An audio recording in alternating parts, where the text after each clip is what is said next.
नवयुवक था, बड़ा प्यारा है। कौन हो आप? बहुत तेजस्वी हो, बहुत प्यारे हो। मेरा नाम सुतीक्षण है, नाम सुतीक्षण रति भगवाना। यहाँ अकेले आपका परिवार? मेरा परिवार मेरे सदगुरु थे। थे क्यों कह रहे हैं? तो सुतीक्षण की आंखों में अश्रु जैसे भर आए। तो राम जी वहीं बैठ गए। आप बहुत प्यारे हो, क्या मैं आपसे आपके जीवन की वो बात जान सकता हूँ जो आपको अंदर अंदर खाई जा रही है? तो उन्होंने कहा, एक समय था जब मेरी आयु लगभग 8 से 9 बरस की थी। मैं ऋषि अगस्त का शिष्य हूँ। एक बार गुरुदेव कहीं दूर धर्म सभा में गए थे और मैं अकेला रह गया था। आश्रम में भोजन करने के लिए कुछ नहीं और भूख के मारे प्राण तड़प रहे थे। मंदाकिनी के किनारे एक जामुन का पेड़ था, उस पर बड़ी मोटी मोटी काली काली जामुन लगी थी। मैं शालिग्राम भगवान को वहां स्नान कराने ले गया था। तो मैंने कहा, तुम भी भूखे मैं भी भूखा, चलो दोनों मिलके जामुन खाते हैं। तुम ऊपर जाके खाओ और ऊपर से मेरे लिए कुछ भेज देना, मैं नीचे खा लूंगा। ऐसे कह के शालिग्राम भगवान को उछाला। खूब सारी जामुन लेके शालिग्राम भगवान नीचे आए। बहुत खुश हुआ मैंने खूब सारी जामुन खाई, पेट भर गया। सोचा थोड़ी सी गुरुजी के लिए लेकर चलूं, पर इस बार पता नहीं कैसे शालिग्राम भगवान उछले और सीधे मंदाकिनी में चले गए। तब मैं क्या करता? और गुरुजी जब आकर पूछेंगे तो क्या उत्तर दूंगा?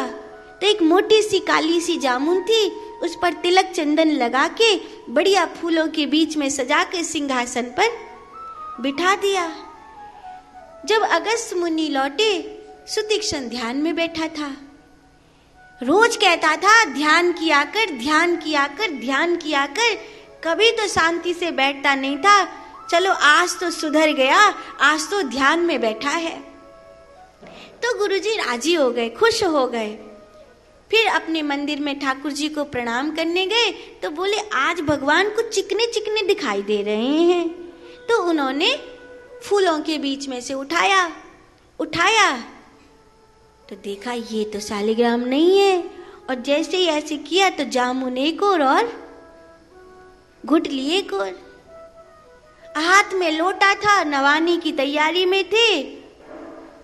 इतनी गुस्सा आई अगस्त मुनि को, उन्होंने जोर से चिल्ला के कहा, सुतीक्षण! उसने सोचा हो गया बेड़ा गर्क। आया, जी गुरुजी। मेरे भगवान कहाँ हैं? तो सुतीक्षण बोला, मोए का पत्तो कहाँ है? पुनी पुनी चंदन, पुनी पुनी पानी, शालिग्राम भगवान घिस गए।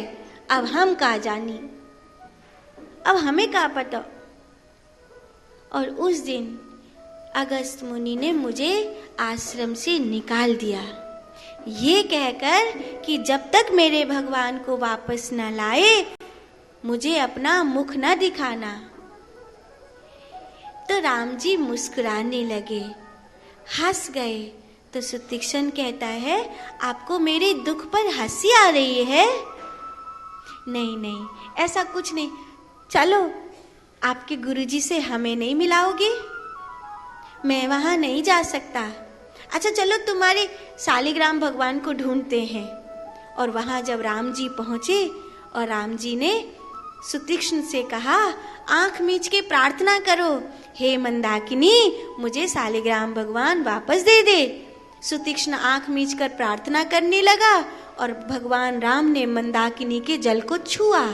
और जैसे ही भगवान राम ने मंदाकिनी के जल को छुआ, वो जल पारदर्शी हो गया। जब वो जल पारदर्शी हो गया तो उस जल में नीचे पड़े हुए शालिग्राम स्पष्ट दिखाई देने लगे। आज भी दुनिया के किसी भी नदी पर चले जाइए, साफ से साफ पानी पर चले जाइए, पर मंदाकिनी का जैसा जल है वैसा आपको कहीं नहीं मिलेगा।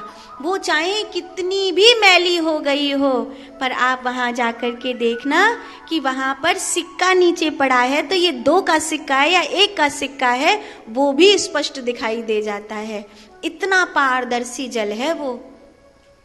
सालिग्राम भगवान को लेकर सुतीक्ष्ण बहुत खुश हुए। गुरुजी भगवान मिल गए, गुरुजी भगवान मिल गए, गुरुजी भगवान मिल गए चिल्लाते हुए आ रहे थे। और अगस्त मुनि ने वो सालिग्राम तो देखे कि नहीं देखे, पर ये तो साक्षात परमात्मा को ले आया है। ये अगस्त मुनि ने देखा और सुतीक्ष्ण को गले से लगा लिया। हाँ रे, तू तो सचमुच भगवान को ले आया है। राम जी ने इशारा किया, सुतीक्ष्ण को कुछ भी ना पता चले, लेकिन अगस्त मुनि गदगद हो गए। संसार में गुरु शिष्य को भगवान से मिलाते हैं, पर आज एक नया इतिहास बना। आज शिष्य ने गुरु को भगवान से मिलाया है। आज कुछ नया हो गया, आज कुछ बात बदल गई है।